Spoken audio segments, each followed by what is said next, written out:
This episode contains discussions of toxic fitness culture and eating disorders. Please take care of yourself and enjoy the episode. Hello, everyone, and welcome back to my channel. For those of you who are new, hi, I'm G, aka Underwater Eyeballs, and I'm a cosplayer. And thank you so much for joining me today for this episode of the Out of the Water podcast, where I sit down with cosplayers, artists, creatives, anime enthusiasts, and overall some of my favorite creators and people to pick their brains about the stuff they love to do. So joining me today is Lauren, aka LoloKujo.cos, who is a cosplayer and anime and fitness creator.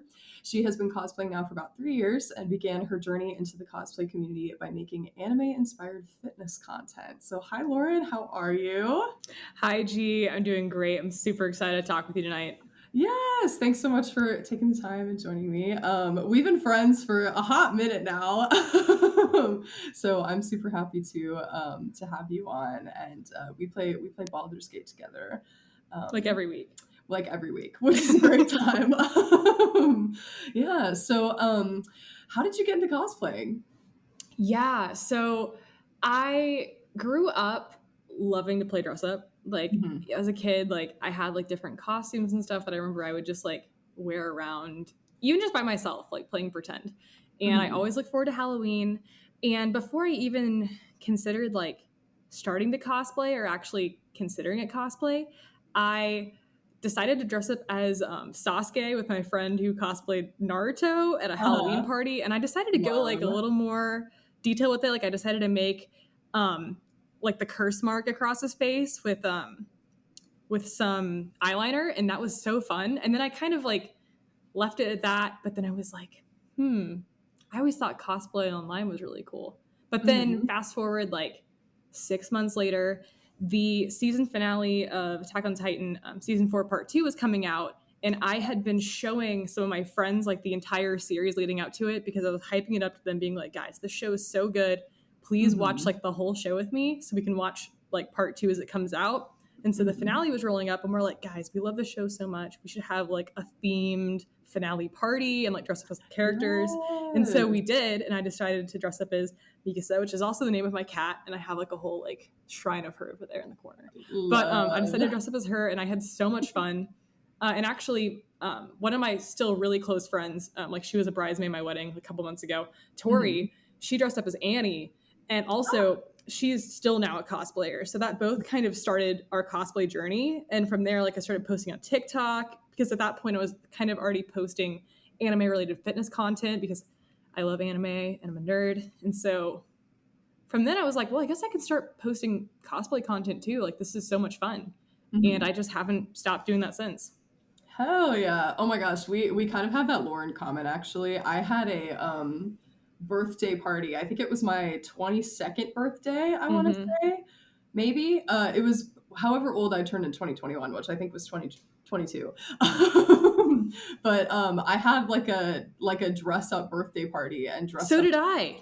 Yeah, I dressed up as Armin, and that was like the first time I ever did like any AOT cos. I still had long hair, but it was like blonde. Whoa. So I know, crazy. For those who don't know, I used to have long hair. It was a jump scare for sure. But yeah, and I dressed up as Armin with like the like ODM gear and like and everything. And then my partner has like really long brown hair, so I made them dress up as Aaron. So that we could do that. And then like a couple months later, I was like, I'm gonna like we had like a Halloween party a couple months later, and I was dressed as Howl, and I like posted a TikTok of it, and then I was like, that's how it started for me. Exactly. Like I posted a TikTok and I got some fun feedback, and I was like, like might as well do this. It's so fun. Right? Exactly. Yeah. Everybody was so nice. And then my first like actual cosplay was Erwin. Yeah, and our mutual friend Tiana was like one of the first people to ever comment on my Erwin videos, and we're friends to this day. Tiana was one of the first people to comment on mine too. That's crazy. She's everywhere all the time.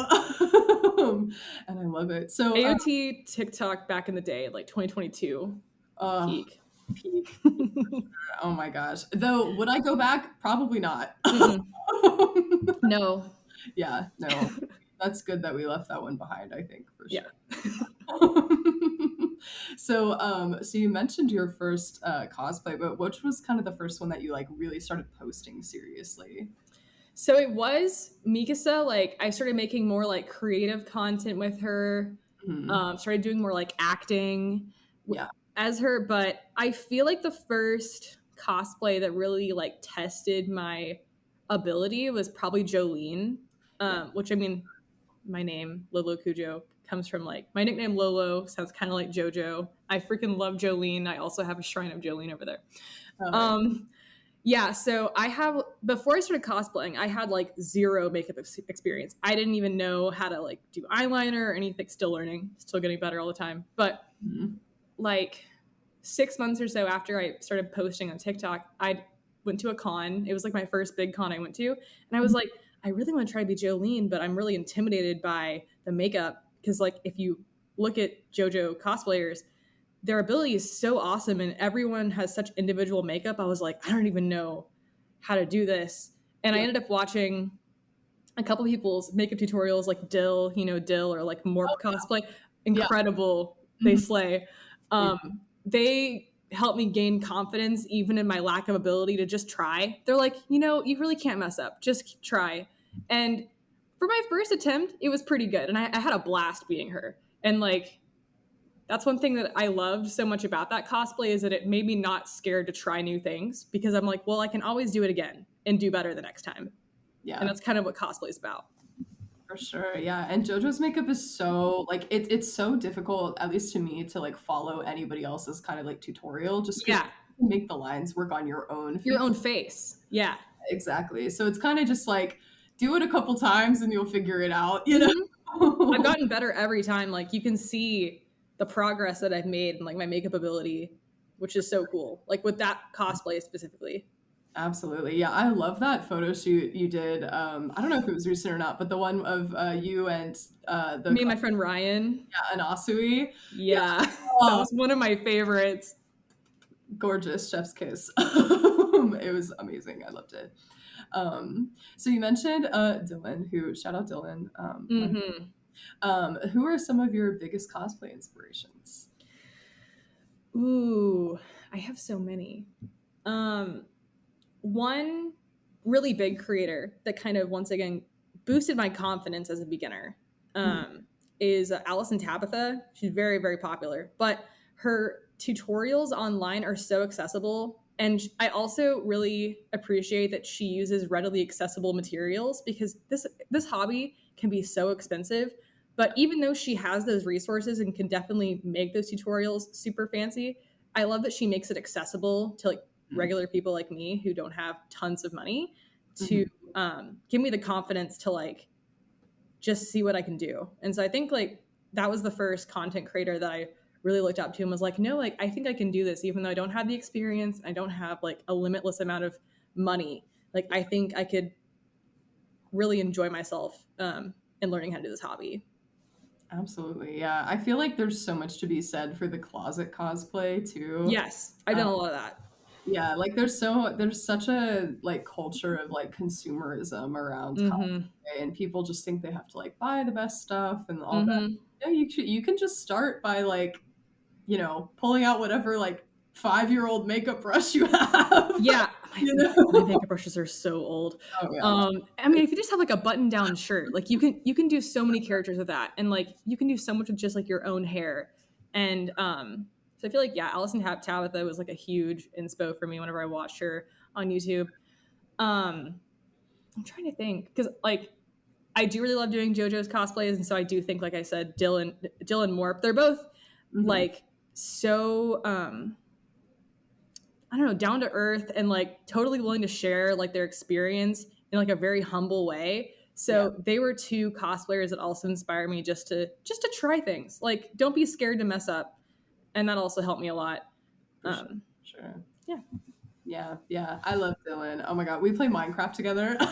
heck yeah, We recently got into texture packs because neither of us had done that before. So so we fun. like a week or so ago we were like on You can FaceTime. make the game look so pretty.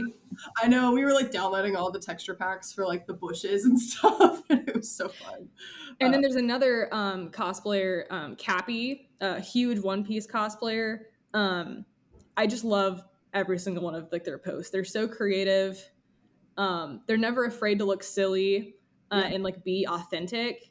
And it's creators like that you can tell that they're having fun, that makes me like want to keep doing this hobby, because it's just about self-expression and doing it like how you want to do it. And that's what really, I think, inspires people and makes them enjoy your content, is that they can tell that you're enjoying yourself. Absolutely, yeah. And I think you hit the nail on the head. Like a lot of people, I feel like you can tell are not. They're doing it for the content and not for the cosplay, you know. And you can kind of tell when they're not having fun. And like, there's no right or wrong way to do this hobby, but I certainly feel like whenever I gain that mentality of like, no, I'm doing this like because I enjoy it and because I enjoy these characters and these fandom spaces, that's when I really fell in love with this hobby. Was it's not about like doing the latest trend or the characters you think people want to see. It's like, be the characters that you love and that you love the design of and just vibe with, because then you're going to have fun. And that's what this hobby's about. Absolutely, yeah. So speaking of, I think I know the answer, but who is your favorite character to cosplay and why? It's She-Ra. Yeah. Yeah. I know I used Vi in this thumbnail, which I do also love being Vi and Jolene, I brought up earlier. But yeah, She-Ra is, that's the cosplay I'm most proud of. Like, I put so much work into like the little details of that cosplay, because that character, like, if you know me, she is me. Like, Yeah. even the way we talk is really similar. And that show just is such a comfort show for me. So yeah, I loved making the sword. I've done some fun versions of her. Like I did like a rainbow face makeup. That's my current profile picture for like Pride Month. That was so fun. So it's just a character that I connect with on like a personal level, but also, I don't know. I feel so confident as her, and feel like whenever I do cosplay her, like people can tell that I relate to her. And so like I've made some really fun connections with people like at cons and stuff too. So she's my favorite. For sure, yeah. I mean, that was like one of the reasons that like I think I ended up like following you, was because I was like, oh my god, this She-Ra cosplay is incredible. Like, I love it so much, and I love Adora. I love Adora. Yeah, She's so relatable. yeah. You're like, she's so me for real. That was another thing we connected over. It was like, you also can Adora like me, and I was like, oh yeah. I love her. You know what it is? It's the blondes with the strong eyebrows. Yeah. Who would have thought? Mm-hmm. Yeah, but I don't know. I love her because she's so like, she takes on so much, and I don't know. I just relate to that. Yeah, she takes on a lot and does whatever she can to help others, and sometimes she takes on a little too much. But I love seeing her growth and like being able to finally like accept other people's help toward the end of the show. Mm-hmm. If you haven't seen the show, watch it. It'll make you cry. Oh my god, yeah. So much. It's adorable. It's inspiring. Yeah. I miss it. That was like the reason that like I started kind of really like thinking about my gender too, because I mean I was I tried really hard to pretend to be a woman for a very long time, and then like I remember watching, it was like during the pandemic, and I watched She-Ra, and I saw like Double Trouble. Double Trouble, for those who haven't seen it, is non-binary, and like in the show uses they them pronouns, and so I was like, that's an option, like I didn't even like think about that. And granted, I'd been on like Tumblr and stuff like a few years ago, and like I'd heard the terms before, but it was just never something that like I'd never seen like a portrayal of it that was so good before. Yeah, the show does such a great job of portraying like gender queerness, and also just queerness in general, like without it being heavy-handed or thrown in your face, because like in their world it's just everyday life. Like it's normal. It's not seen as something different, which is something that I hope one day it'll be like that in regular society, because it doesn't matter who you're with in She-Ra. Like it's just whoever you love, they love it, and that's great. I think that's what I love about it. It like it's representation without it being like, this is a like it's in your face, or it doesn't pander at all. It's just good. It just is, and I love that. Yeah, and spoiler warning here, but what do you love the most about Catcherdora? We have to talk. Oh my gosh. It is the enemies to lovers ship for Yes. me. Yeah. Like Yeah. the fact that it's friends to enemies to friends to lovers, it's Mhm. so peak. Like I never even thought I liked the enemies to lovers trope until I watched this show. And then I was like, the level of like tension between these two characters is insane. Like, Yeah.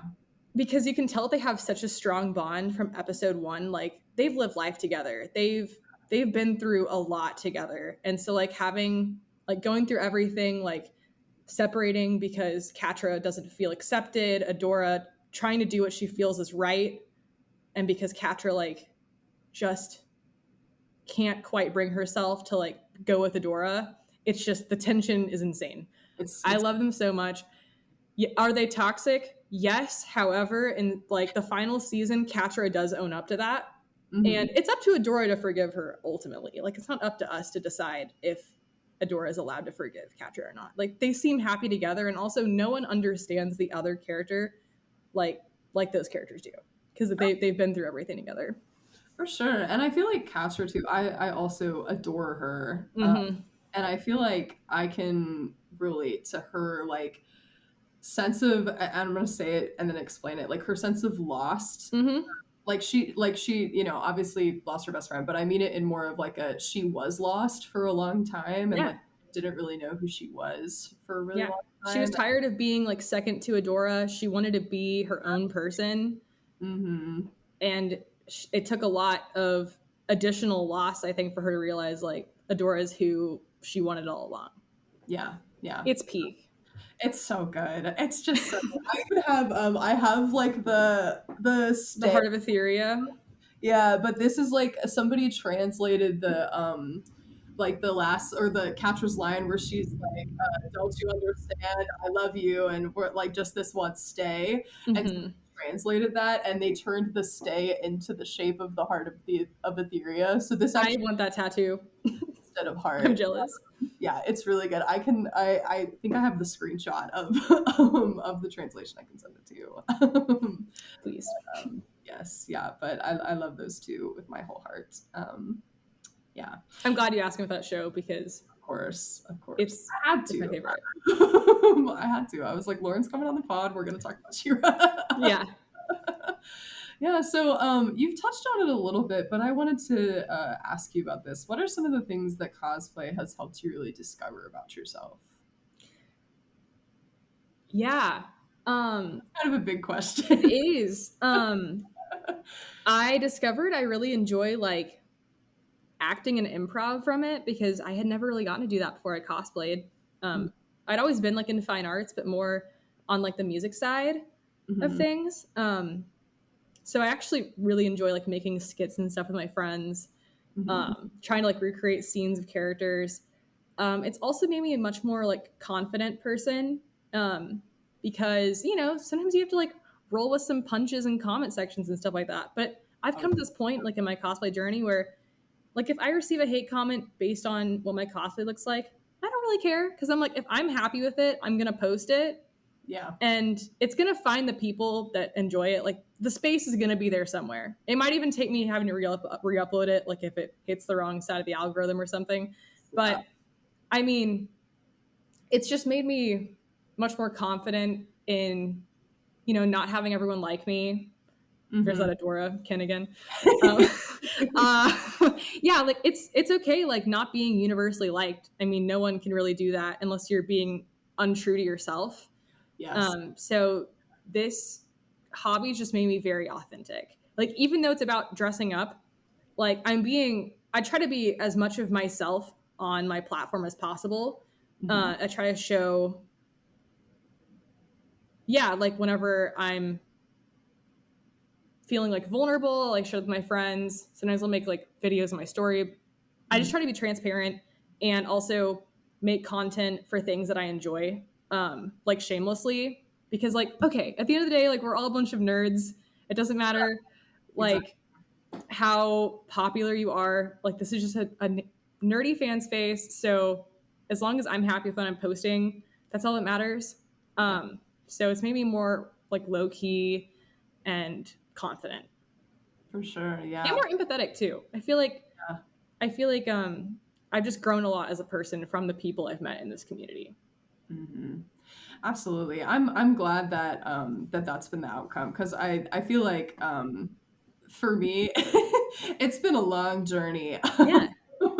I feel like when I started cosplaying, it like really built up my confidence at first, but then Mm-hmm. it kind of became a little bit like, ooh, you know. Yeah, sometimes it can be hard to look at yourself over and over again. Yes, yeah, So, yeah, it can be really hard, and it's just like you get into that like analyzing what your face looks like a little too much, mm-hmm. like, and all of that, and it gets a little tough, but I think I'm on my way back to feeling normal about it again, which is good. I am too, because like I grew up like it was pretty like vulnerable of me to like post myself at the beginning because I grew up like in high school, like I got bullied for my appearance, like I was sometimes bullied for never looking feminine enough to like be a girl.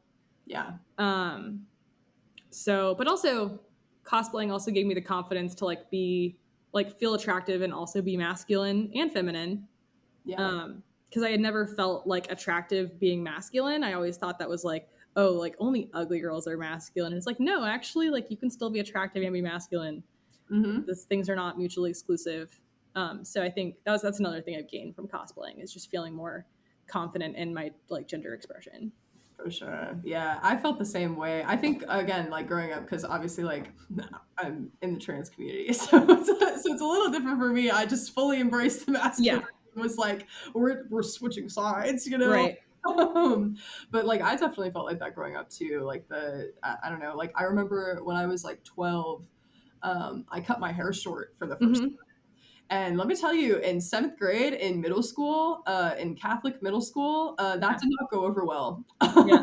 I got bullied in private Christian school. I feel you. I Yeah, understand. yeah, locked in. Yeah, no, and so it was like crazy when I started cosplaying like masculine characters, and then people were like, "Oh my God, like you're so hot," or whatever. And I was like, people like me You're this like, way? Like hmm? I didn't know that was possible, you know? Right. Yeah. I had Yeah. I never thought that someone would be like me dressing up as I don't know, like Sanji or someone like that with like facial hair that they would be like, "Wow, it's so attractive," and I'm like, "Really? Okay, well, I guess I'll post more." No, for sure. I feel like there's truly like genuinely we people get in their own heads about it so much, and like I feel like Mhm. the societal beauty standards are so ingrained Yeah, all of us, you know, and it's really hard to shake. yeah, it definitely can be. Yeah, yeah. So I'm glad that cosplay exists for stuff like that, because again, Hmm. I simply don't know who I would be if 3 years or 3 or 4 years ago I didn't start cosplaying. Like, Yeah, I'm such a different person now from discovering this hobby. yeah, yeah. I think I might still be rocking like the she they, which is really weird to think about. Like, if you know me now, that's really strange, I feel like. But yeah. So okay, so speaking of like confidence and all of that Mhm. stuff, what is your favorite thing about making anime fitness content? I know we're both gym bros, so Yes. let's get into it. Yeah, so I've been pretty active most of my life. Like I grew up playing like a lot of basketball, tennis. I started lifting like my senior year of high school, and I stopped when I got to college. I also stopped watching anime. I took academia a bit too seriously. Like I was like, I don't have time for anything else. Like just studying, lock in. I was Mhm. also in marching band in college, but I was like marching band, school, no fun. Like Yeah. I was so locked because like I take my work really seriously. Mhm. It wasn't until like my sophomore year of college, whenever I started watching AOT again, that I was like, you know what? Maybe I should start getting back in the gym because I was like seeing like how fit these people were and was like, that's really inspiring to me. So I majored in health and exercise science in college, so I still was like learning a lot about health and fitness. And so I got back in the gym after watching like AOT and like JoJo's, and I was like, these characters are so cool. Like, I Yeah. want to get as strong as I can. It's not about like looking like the characters. It's about using like their strength and like their passion to fuel my energy at the gym. Because Mhm. you know, it can get monotonous. It can get tiring. But whenever I like think of a character, like I don't know, like let's take like Jolene for example. like if you take the qualities of like who she is, like she is has like limitless like dedication to what she wants to do, like to help her friends to be like as strong as she can. And so like I like to adapt like their mentalities to my workouts. And so like I also, since I'm a big nerd, I'm a big like exercise science nerd, I just was like, what if I combined my special interest of fitness and anime and shared it? Because I feel like a lot of fitness content is really gatekeepy on fitness apps. And I knew I didn't want to make pure fitness content because to me that can feel kind of dry. I was like, I want to make something that's fun and engaging to people, so that they see working out as like an enjoyable activity and not as like a chore. Because that's how I see it. Like, while it is a regular everyday part of my routine, like because I love anime and stuff like that, it keeps my drive. I think, I don't know, it's just more fun. So I always have new challenges at the gym. So that's why like whenever I started writing like anime themed fitness programs, which are also free, like I have a couple in my bio that are free, by the way, if you want to check them out. I was like, I just hope I can use my like passion for fitness to inspire some other people to want to get in the gym and get stronger. Because at the end of the day, like it's not incredibly complex to like get stronger. Like, of course, there are some ways you can do it like more optimally, but like I feel like it's a really I don't even know the word for this. I just like using my knowledge that I've learned like from school to help other people because like I said, like fitness is super gatekept. I feel like there's no like one secret way to get fit. And so I just like to share my knowledge in a fun way with people, to get them to live a little bit healthier. Yeah, for sure. Well, I love your Mikasa workout plan. That is like the basis of what I'm doing in the gym Heck still. yeah.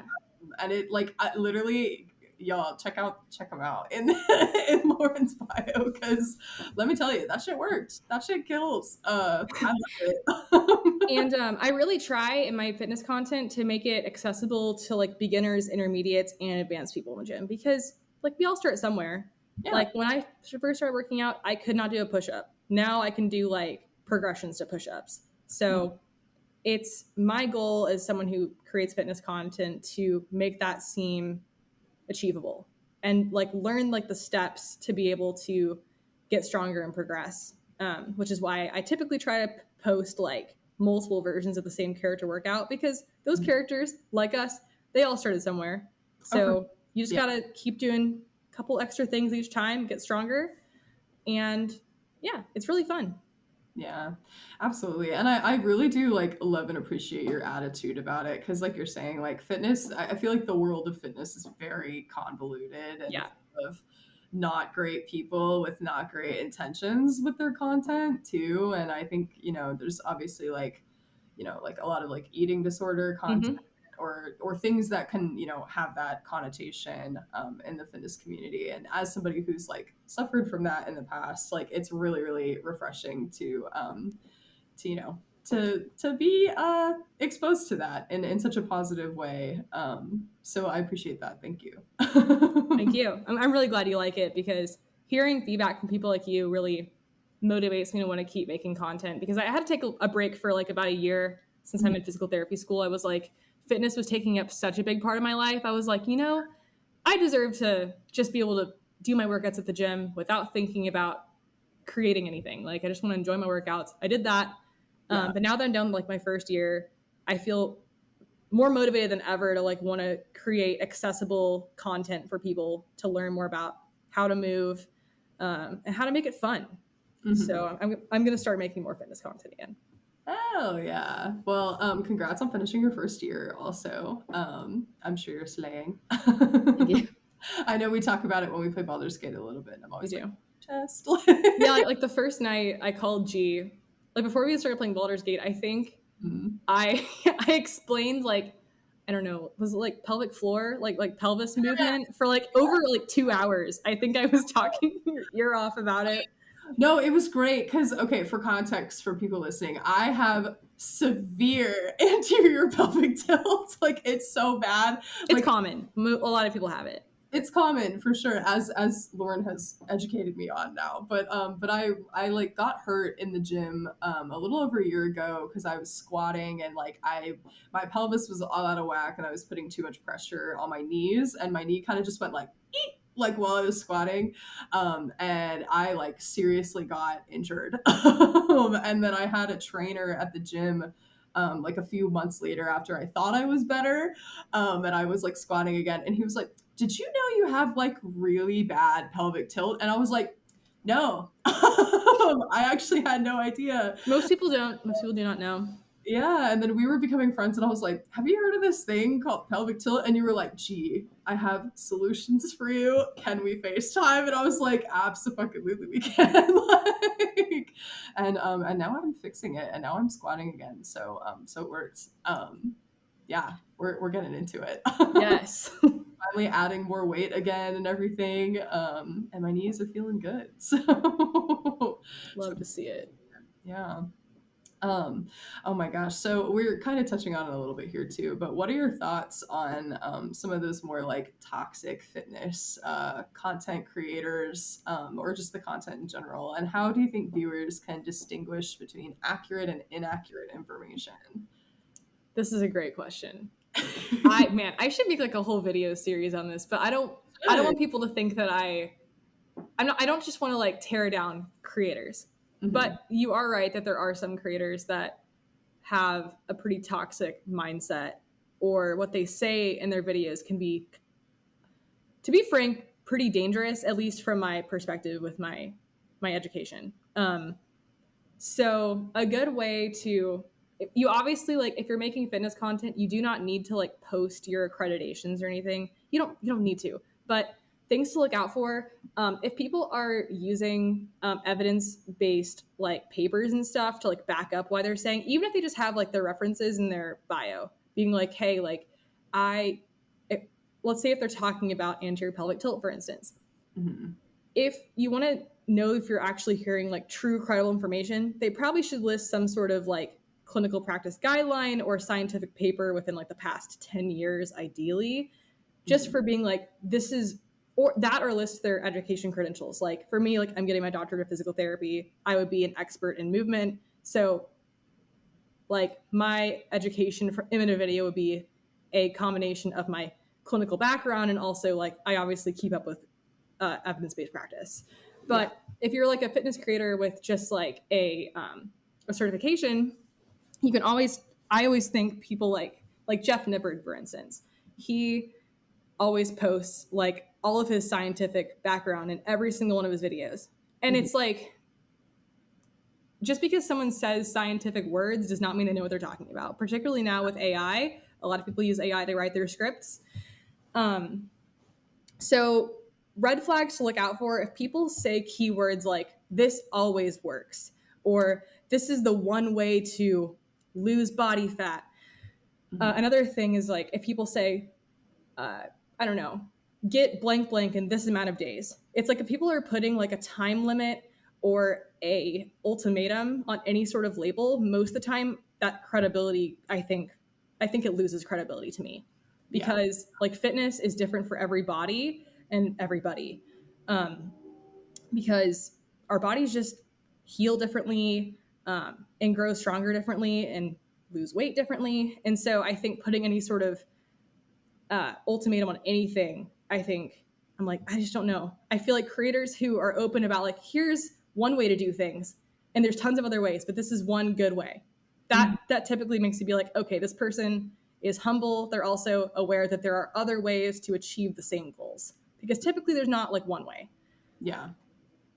I have more I have more on that later, but those are those are some of the red flags I would look out for.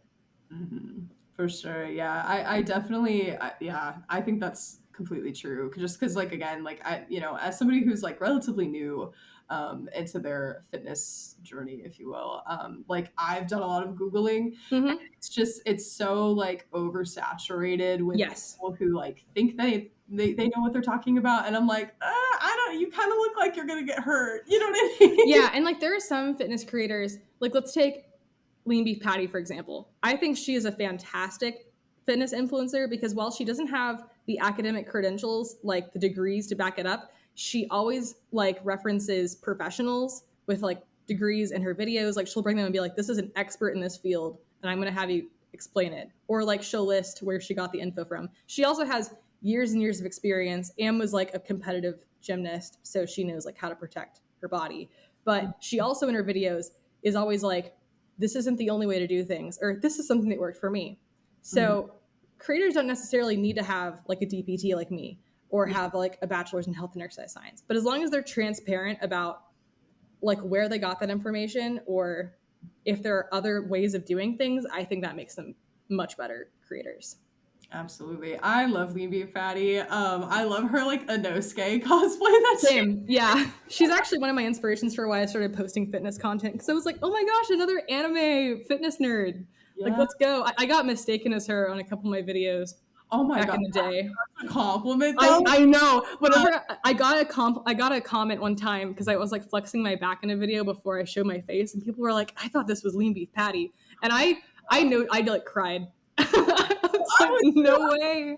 Made it. Yeah. I was like, I think I've peaked. I don't know. My gosh, yeah, no, I love her. I also love too her like her health content too, with food and eating, and like I love how she's like, hey, disclaimer, abs are mostly genetic, you know, and I feel like that there's like a lot of misinformation about that kind of thing as well.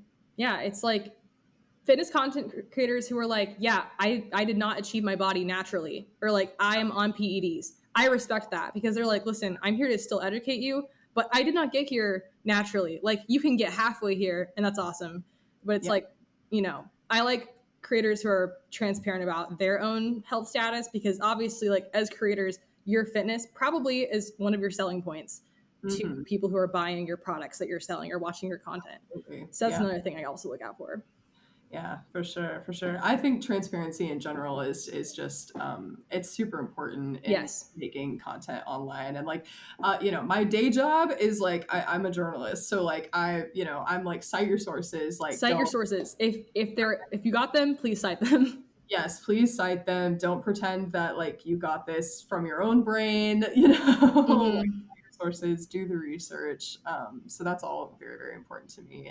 And again, I as somebody who in the past has like had an eating disorder and is still kind of like struggling with things like that, like it's super important, especially for fitness content creators, to be like, this is what I'm doing, and I am juicing a little bit, Yeah, and if they are, like, it's up to them. It's just never lie about like you can look like this in 60 days, and it's like, well, you've been training for 5 years, and maybe you're on HRT, and it's like that's probably not realistic. Yes. Yeah. Exactly. No, I 100% agree. It's also so funny to me, and I don't know if you have the same experience, but like I go to the gym and I look around and it's all these like beefy men, and we're all there together, and I'm like, man, we're all just here affirming our gender together, Yeah. It's so funny to me because I feel like so many of them are like, like I can like see them like sneaking little like glances at their own muscles, and I'm like, get it, king. We're all here for the same reason. We are. And I think it's great. But yeah, and then kind of on the same vein, do you have any words for advice or of advice for people who might be kind of comparing themselves to other cosplayers? Because I know that's something we've talked about in the past. Yes, this also goes for fitness too. But I'll start with cosplay. Is that like no one can cosplay a character like you can cosplay them. Yeah. And it's like, that's why, and I feel like I've seen tons of other cosplayers talk about this to like call out, not the cosplay community, but people who consume cosplay content as being like, oh my gosh, I love your, let's say like Jinx or something. Like, I love your Jinx cosplay, but have you seen this person? And I'm like, okay, the person you tag, they're probably going to feel bad that you're like comparing them to them. And so ignore those comments. They are not cosplayers 99.9% of the time. They don't really think about how it affects people. But just remember that like, just like fan art of characters, which isn't direct art of shows, it's unique. like everyone has their own drawing style, just like you have your own cosplay style. And it's like you might not look 100 like you might like not look 100% like the character. Like I don't think I look 100% like Vi, for instance, but I love cosplaying her because the makeup's super fun. I love acting like her and making videos. And I think that's what matters, is like if you can enjoy who you're cosplaying and then know that the way you cosplay them is fully unique. Like you can't really compare one cosplay to the other, because if you try to cosplay like how I cosplay any character, it wouldn't look the same, and vice versa. Oh And yeah. it's not about who looks better. It's just about if you enjoy being the character or not. And the other thing too is just remember that no character belongs to anyone. And it's like if anyone puts you down like, no, I'm the Gojo cosplayer. It's like, no, you can cosplay Gojo too. Like don't let anyone put you down and be like, I own this character. Because you don't own the rights to characters. Like you didn't make the show. Like anyone can cosplay any of the characters I cosplay, and I love to see it. Yeah. Oh my gosh, we need more emphasis on that. It happens a lot. Like you cannot get possessive of characters you cosplay. Like you gotta leave space for other people to enjoy the characters just as much as you do. For sure. And I want to say this too, like to anyone who might be listening. How do I put this that is in a nice way?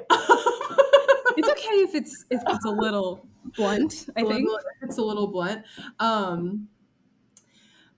If you are not a cosplayer, I don't really care about your opinion about my Same. Same. I think I've stopped caring.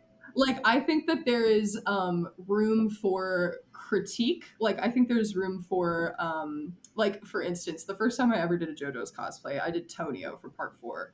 And it was my first one. Like, I'd never done the JoJo's makeup before, and I posted it, and somebody was like, oh, you know, the lines are a little bit too thick, but, like, great cosplay. And I was like, see, that's a good, like, and I don't think the person was a cosplayer. Yeah. And I was like, you know what? That's good critique, because I can take that, and in the future, I can thin out my lines a little. And I didn't say they looked bad. They were just like, no, they were just like, hey, those are a little thick. And I was like, see, that's like the proper way, I feel like, to, like, if you really have to say something about somebody's cosplay, like, be nice about it. Like, don't be a fucking dick about it. Yeah. And I've noticed certain fandoms, actually every fandom has people who seem to comment on cosplayers that just aren't cosplayers, that just hate. Yeah. I don't know. I've noticed that, like, particularly in shonen fandoms that I've been a part of, like One Piece, for instance, filled with some of the most amazing people I've ever, like, met in fandoms. But also, for instance, I posted a video of me being Sanji. It literally, I was acting like Sanji in it. You were there, like, you did some Zoro content with me. And people were like, heck no. Or they're like, you're a woman, why are you dressed like a man? And I'm like, okay, why do I need to explain my hobby to you? Like, I'm a girl dressed as a guy. That's cosplaying. Like, it's cosplay. Or I'll get like one of my friends got a comment on one of our Kate Vi videos that they were like, that's a shotgun, not a rifle. And I'm like, great observation. Do you know how expensive props are? Like, you have to read, like, not all of us have limitless amounts of money. So I don't know, it depends on the comments for me, because sometimes I'm like, that wasn't really critique as much as like ignorance about how expensive this hobby can be. Yeah. I feel like, oh my god, and I feel like people who consume cosplay content can be so like you're saying, like very like classist and also very racist and like misogynistic, and like I hate, oh man, I could talk for a whole entire hour on this alone, I feel like. Same. But I feel like in general, you know, for cosplayers who are listening, in my opinion, the best comments that you can get, and the ones that you should pay the most attention to, if you pay attention at all, which you don't have to, are the ones from your peers. Like, if you have, like, my favorite comments in the world are from my friends who I admire and who I think are amazing cosplayers. And if they tell me they like my stuff, I've won, you know? Yeah, if my friends hype me up, not only like have I enjoyed what I posted, but I'm like, oh my gosh, double win. But then if I get some random comment from someone with like no profile picture, who cares? they're clearly wasting their time of their day to comment on my video, and it won't affect them at all. So I'm like, I don't really care. Yeah, exactly. So all right, so I want you to step into my confessional booth. Okay. We both obviously grew up Christian, so we're calling it a confessional. Give me a hot take. It could be anime related, cosplay related, fitness related, anything you want. Give me a little spicy meatball. I feel like we were already getting kind of spicy with the I don't give a fuck what you think about me. Yeah, because we already talked about some of my biggest hot takes from cosplay and fitness. But okay, I'm going to change the topic. This is going to be cartoon related, and it's only because it's relevant to right now. So she and I are both big Legend of Korra fans, right? Yes. So the new Avatar: The Last Airbender got announced a few days ago. The new series. Our queen Korra is once again getting destroyed on Twitter. She cannot catch a break, y'all. If you hate Korra, I'm sorry, you don't have media literacy. And I'm just gonna say that flat out because I'm like, like she has growth. I don't know what you want out of a character. You say you want good characters, and then you like just dog on one of the best characters in the whole series. I'm like, yeah, she was super ignorant and about the world and thought the world was her oyster, but then it came tumbling down every single time. Like, and she grew from it. Like, if you see who she is, like in the final book versus who she is in book 1 or book 2, completely different person. And she's humble and she quite literally like loses everything at that point. And she knows like why that happened. And she also, in just the short time she was Avatar, like restored like the entire Air Nation and everything. And I'm like, stop hating on Korra. If you hate on her, I'm sorry, you just can't watch a show. Like, you don't have media literacy. Yeah, 100%. I'm so glad you brought this up. I'm like, it's relevant, so I'm gonna talk about that. God. No, I agree so big. Like literally, because the thing that makes me upset about the Korra hate, and this isn't even including the new Korra hate that is inevitably going to come with this. It's going to happen. It's going to happen. Which, granted, I'm so excited for this new series. Same. Like, I love the entire series. I love both series. I love Aang and Korra. There's no. They love each other. There's no putting them against each other.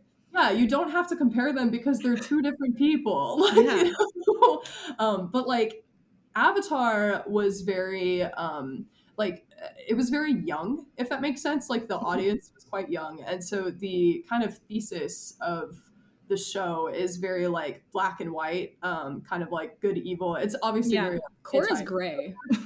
Yeah, Korra is gray. The villains in Korra make points, you know, and that's something that doesn't happen in Avatar, which granted, Avatar had like, I think from a production standpoint, they had 3 seasons. They knew that they were going to have time to like flesh out one arc so they could do that.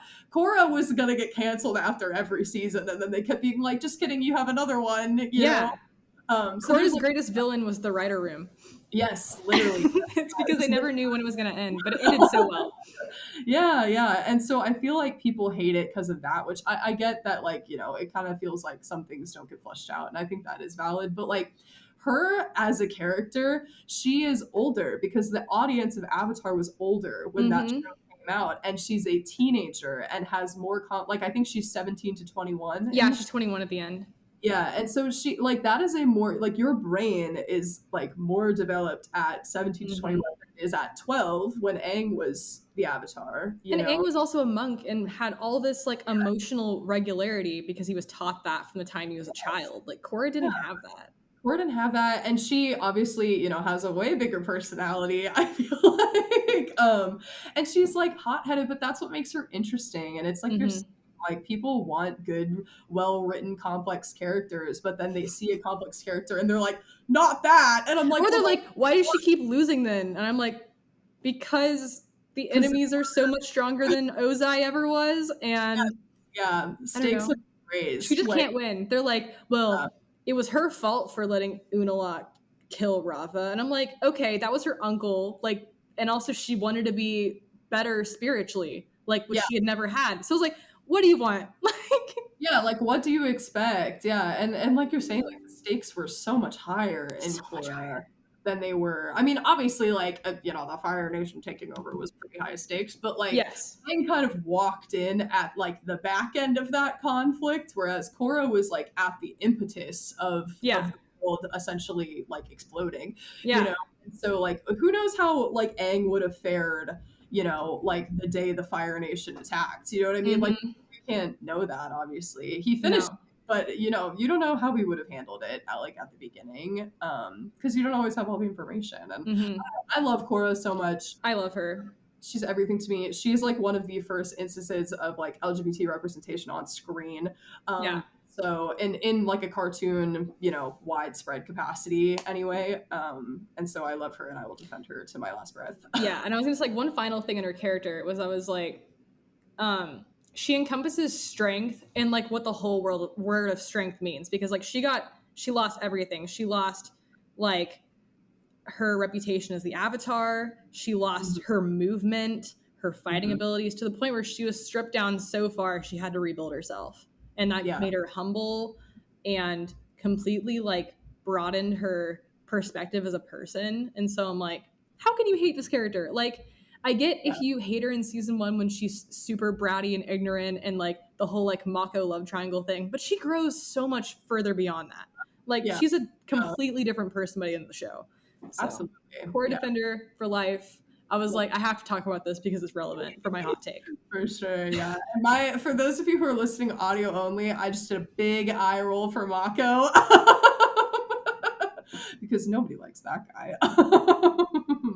But yeah, no, I'm really excited for this new show. I think it was like, I heard that she might have like destroyed the world or something, which I'm already... I don't think she did. It's got to be a legend that was told wrong. Yeah. Even if she did, though, I'm like, she probably had her reasons, you know? Like she, you know, baby girl did no wrong. I also think she'll give good advice to the next Avatar because of like she grew so much. She grew so much. Not only was she the strongest Avatar by the end of it, like she could, you know, redirect a nuclear bomb basically. But I mean, she also just emotionally like could probably support the next Avatar so much through just her like short like 4 years or so, like during the show. For sure. And I can't remember when it's been a minute since I've seen the show, but she also might be the only one left in there. She is. She is the only Avatar they will be able to draw wisdom from. Yeah. Oof. Yeah. That's going to be fun. I wonder if the new Avatar will even like want to. That'll be interesting, like depending on what the character has heard about her. Yeah. I don't know. I'm excited though. I love everything that series has put out. Hell yeah. All right, so my next little segment that I have for you. You mentioned your favorite anime is Attack on Titan, which same. It's so good. So I wanted to ask you a couple of trivia questions related to AOT. So if you're ready, how many intelligent Titans are there in AOT? Ooh, okay.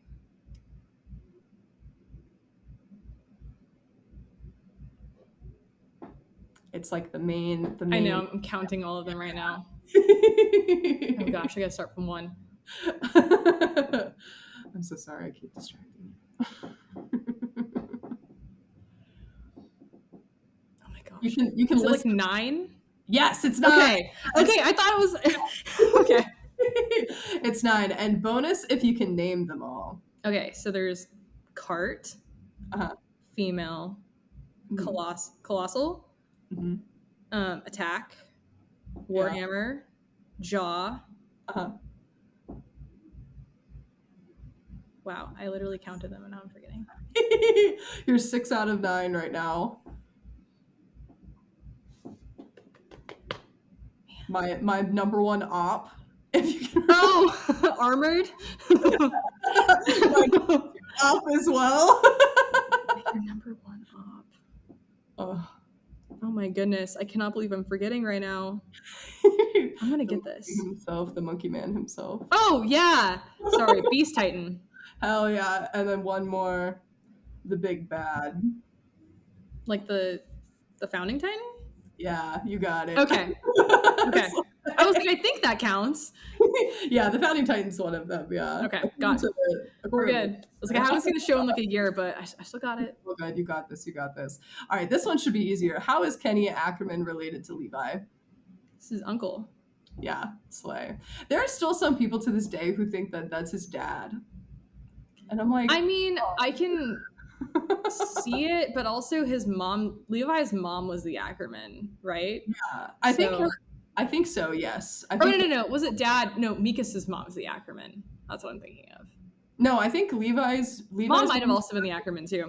and then Mikas's dad was the Ackerman, and her mom was the Because Azumabito. yeah, because Kenny was his mom's brother, right? Yes, Okay, yeah, so yeah, that'll be his mom then. yeah. But I don't know. I think he also in the show says like, "I'm just your uncle" or whatever. And He does. Yeah, it's pretty I don't clear. think he's his dad, but okay.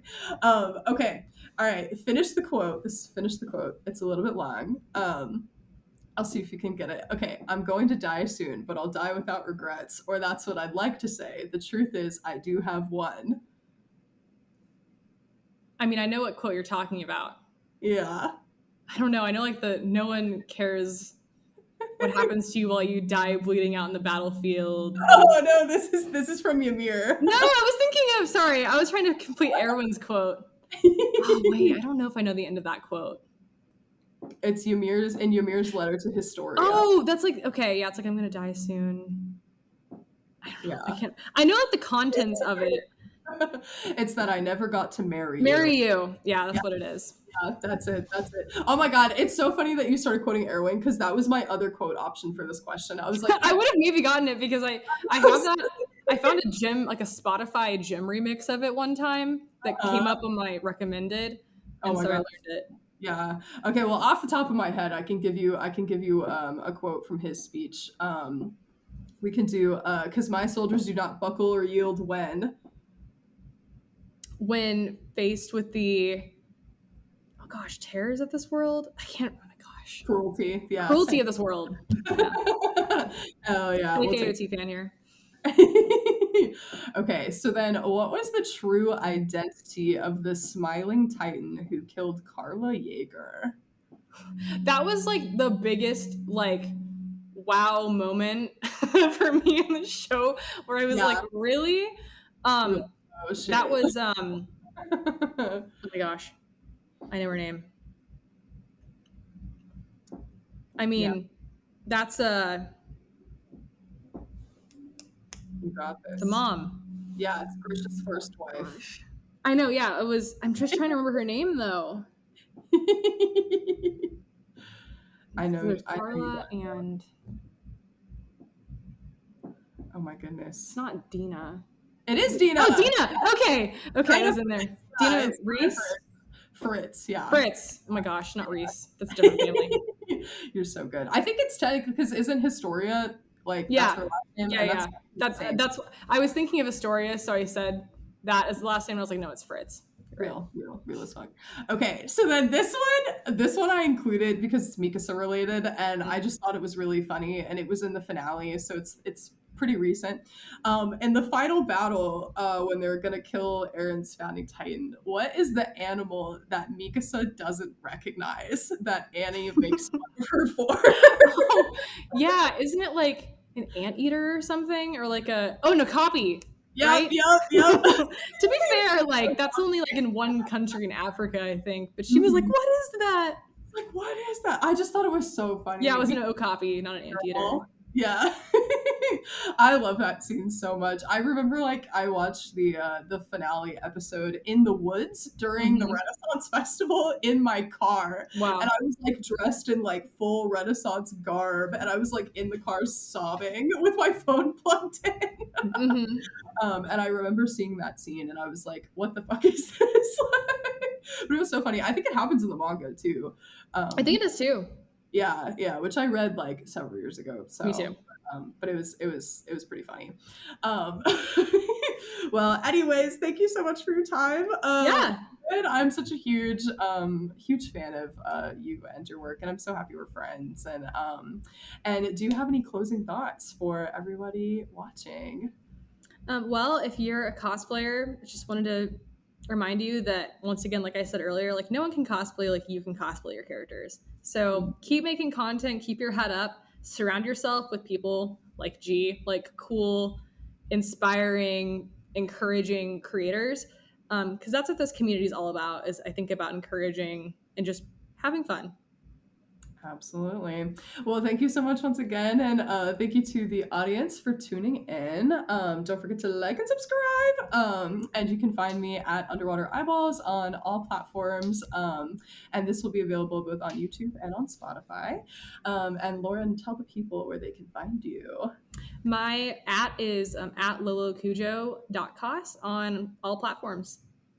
Awesome. Well, thank you so much. And I will be back very soon with another episode of the Out of the Water podcast. Thank you, Lauren. Thank you.